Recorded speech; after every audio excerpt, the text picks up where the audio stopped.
আসসালামু আলাইকুম। আপনারা হঠাৎ করে কখনো কোনো সিদ্ধান্ত নিবেন না। তাহলে আপনাদের জন্য সামনে বড় একটা দুর্ঘটনা অপেক্ষা করতে পারে।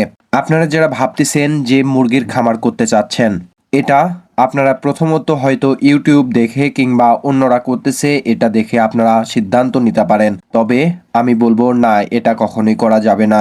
আপনি এই সম্পর্কে যদি কোনো কিছু না জেনে থাকেন তাহলে সহজে এই খামার থেকে টিকে থাকতে পারবেন না। মুরগির খামার করতে গেলে বেশ কয়েকটা সেক্টর মেনে চলতে হয়। এই সেক্টরগুলো যদি আপনি না বুঝতে পারেন তাহলে এই খামার সেক্টরে এসে কখনোই আপনি টিকে থাকতে পারবেন না। বছর কিংবা 6 মাসের মধ্যেই আপনি ধ্বংস হয়ে যেতে পারেন। আপনার যে পুঁজি নিয়ে আসবেন এই পুঁজিটুকু হারাতে পারেন। সেজন্য বললাম, যে কোনো কিছুই করেন না কেন সেইটা করার আগে সম্পূর্ণ ধারণা নেওয়ার চেষ্টা করবেন। আপনারা যারা কিংবা আমরা যারা গ্রাম অঞ্চলে বসবাস করি সাধারণত আমরা ইউটিউবে দেখে থাকি যে অল্প টাকায় কোন ব্যবসা করা যায়। সাধারণত প্রথমেই আমাদের চোখে পড়ে মুরগির খামারের ব্যবসা। এই ব্যবসা করতে সাধারণত অল্প পুঁজিতেই হয়ে যায়।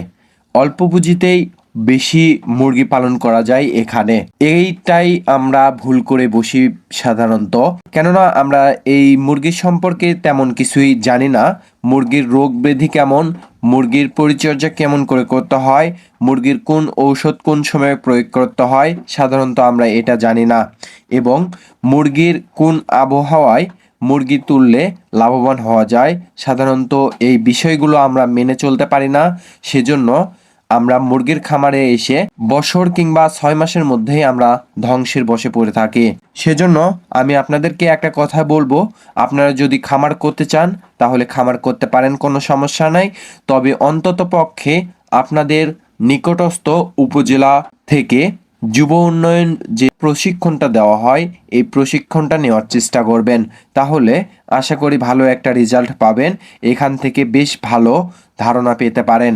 সাধারণত আপনি যে কোনো ব্যবসায় করতে যান না কেন এই ব্যবসার মূল যে সেক্টরটা হয়, মূল যে পদ্ধতিটা হয় এই পদ্ধতি আপনাকে জানতে হবে।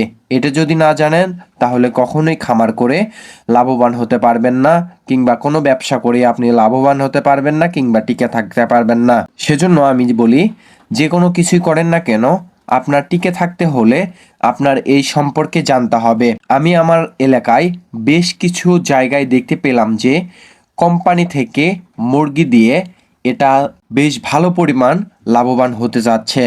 কিন্তু যারা এটার পরামর্শ চায়, আমি সাধারণত একটা কথাই বলি যে আপনারা পরামর্শ চাচ্ছেন, আমি দিতে রাজি আছি।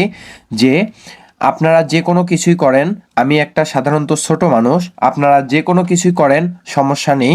তবে এখানে প্রথমে আপনারা আগে প্রশিক্ষণ নেন। এই প্রশিক্ষণ নেওয়ার পর এরপরে চিন্তা ভাবনা করবেন কোন খামারটা দেওয়া যায় কিংবা কোন ব্যবসায় যাওয়া যায়। সাধারণত আমরা যারা মুরগির খামার করার চেষ্টা করতেছি এই মুরগির খামারের বিপজ্জনক একটা অবস্থা হয়ে উঠেছে। এই খামার সেক্টরে সাধারণত কোন সময় কোন রোগবালাই এসে পড়ে এটা আমরা সেভাবে ধারণাই করতে পারতেছি না। কেননা এখন আবহাওয়ার একটু সমস্যা চলতেছে। সেজন্য এক এক সময় এক এক সমস্যার সম্মুখীন হতে হয়। আমি আপনাদেরকে গত কয়েকদিন আগে ভিডিওর মাধ্যমে দেখাইছিলাম যে একটা ভুলের কারণে আমার খামারের সমস্ত মুরগিগুলো বিক্রি করে দিতে হয়েছে। এখন বর্তমানে আমার খামারে মুরগির সংখ্যা মাত্র 12 পিস। এর পরবর্তীতে আমার ইচ্ছা আছে আবারও মুরগির বাচ্চা ফোটানোর, তবে একটু সময় লাগবে। এখন যেহেতু আমি একজন ছোট্ট খামারি, ক্ষুদ্র খামারি, খামার সম্পর্কে তেমন কোনো ধারণা নেই। তবে খামার সেক্টরে আসা আমার প্রায় 3 থেকে 4 বছরের মতো। এখান থেকেও বেশ কিছু আমি শিখতে পেরেছি, কিন্তু আমার কিছু সমস্যার কারণে এই খামারটাকে একদম ধ্বংসের পথে বসে গিয়েছিল। সেজন্য আমার খামারের মুরগিগুলোকে বিক্রি করে দিতে হয়েছে। সেজন্য আমি আপনাদেরকে একটা উদাহরণ দিলাম যে একটা ভুলের কারণে আমার খামারের সমস্ত মুরগিগুলো বিক্রি করে দিতে হয়েছে। এটা আপনারা যদি কোনোভাবে প্রশিক্ষণ না নিয়ে খামার সেক্টরে আসেন তাহলে আপনাদেরও এই রকম সমস্যার সম্মুখীন হতে পারে। সেজন্য আমি আপনাদেরকে প্রথমেই একটা কথা বলবো, যে কিছু করেন না কেন, যে কোনো কিছুই করেন না কেন, প্রথমেই আপনারা প্রশিক্ষণ নেওয়ার চেষ্টা করবেন।